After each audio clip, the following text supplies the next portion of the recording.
La solution de lutte contre l'érosion côtière et la restauration des terres, le Togo et ses voisins la recherchent à travers le projet d'investissement de résilience des zones côtières en Afrique de l'Ouest, le projet Ouaka Récip, dont la branche togolaise. Le projet Ouaka, en fait, c'est un projet qui porte une grande ambition du pays. L'ambition d'apporter une réponse durable aux questions majeures, aux problèmes majeurs que vivent les communautés du littoral, notamment l'érosion côtière. Le projet intervient dans 5 domaines principaux: la protection côtière, et la lutte contre les inondations, la lutte contre les pollutions, la conservation des écosystèmes à haute valeur de biodiversité et le renforcement des moyens d'existence des populations à travers les sous-projets communautaires. Chez nous, ici au Togo, de grands travaux ont été réalisés sur le tronçon de côte compris entre Agbodrafo et Aneho. Les mêmes travaux qui vont continuer prochainement entre Agbodrafo et Gbodjome.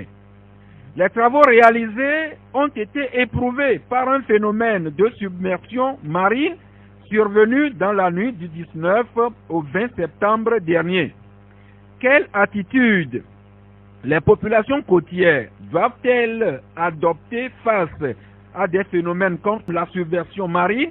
Voilà justement le thème de la radio du littoral de ce vendredi 29 septembre 2023. C'est avec beaucoup de plaisir lorsque vous êtes là avec le projet Ouaka pour pouvoir échanger avec la population de la côte sur ce sujet. Je voudrais aussi remercier le projet Ouaka qui a fait appel au service des médias pour pouvoir donner de la visibilité à l'œuvre qu'il accomplit sur le terrain. La submersion marine, c'est un phénomène naturel où le niveau de la mer monte de façon brusque et temporaire. Donc comme l'eau monte, donc, ça sort de son lit et ça envahit tout ce qui est voisin.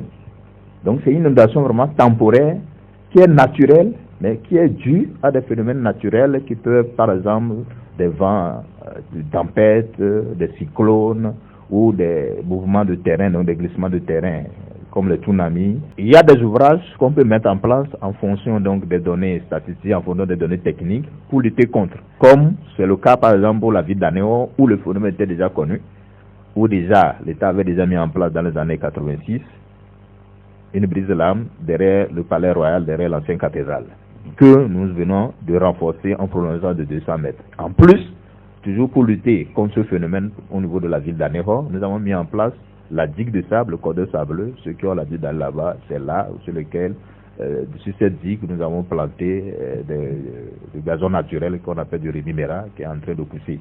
Aujourd'hui, nous parlons de la submersion marine. Est-ce qu'avec les équipements de l'ANAMET, ce phénomène aurait pu être, sa prévision aurait pu être réalisée?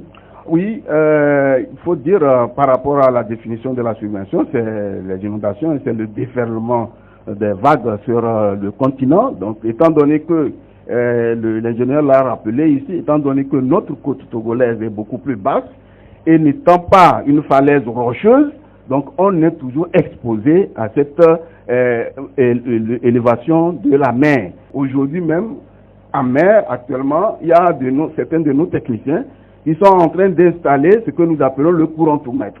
Le courantomètre qui va permettre de pouvoir prévoir en 2-3 jours ce que nous appelons l'augmentation du niveau de la mer, l'augmentation de la vague des houles, pour pouvoir prévenir les populations pour que les dispositions soient prises. Donc nous remercions ici le projet Ouaka qui est en train de financer cette activité-là. À la suite de la submersion marine, il y a eu beaucoup de confusion. Je crois que les explications données par les techniciens tout à l'heure nous ont rassurés, parce qu'effectivement, on a été tenté de croire que c'est les travaux qui ont causé cette submersion. Et même auprès des populations, comme vous l'avez dit tout à l'heure, c'est comme si la mer s'est fâchée avec tout ce qu'on a, parce que nous avons la science que la mer n'aime pas qu'on la bouscule sans son autorisation. Donc, l'émission, avec toutes les informations que nous venons d'avoir, nous permettent vraiment, à nous, en tant que membres du mécanisme de gestion des plaintes, de pouvoir donner les bonnes informations à la population et surtout de profiter des informations de la météo, de mettre en place au niveau de la chefferie de la mairie un système qui puisse informer vraiment à temps les pêcheurs et les populations côtières. La question de la dame, pour la résumer, les incidences des travaux de Ouaka sur l'activité de pêche. Il faut dire de toute évidence quand même que les travaux qui se font ont un impact sur les activités de pêche. On en est conscient. C'est pour ça qu'il est en train d'être développé actuellement un projet social qui prend en compte l'appui apporté aux pêcheurs pour leur permettre dans le cadre, c'est-à-dire que dans l'adaptation au contexte qui va se créer avec les travaux ou les ouvrages qui sont là, comment est-ce qu'ils peuvent continuer leurs activités, comment est-ce qu'ils peuvent l'améliorer et les appuis nécessaires pour le faire. C'est ça que le projet est en train de faire à travers le projet social qui va, le projet est en cours d'élaboration. Il est développé certainement d'ici le mois d'octobre. On aura une visibilité claire par rapport à ça et peut-être procéder au lancement.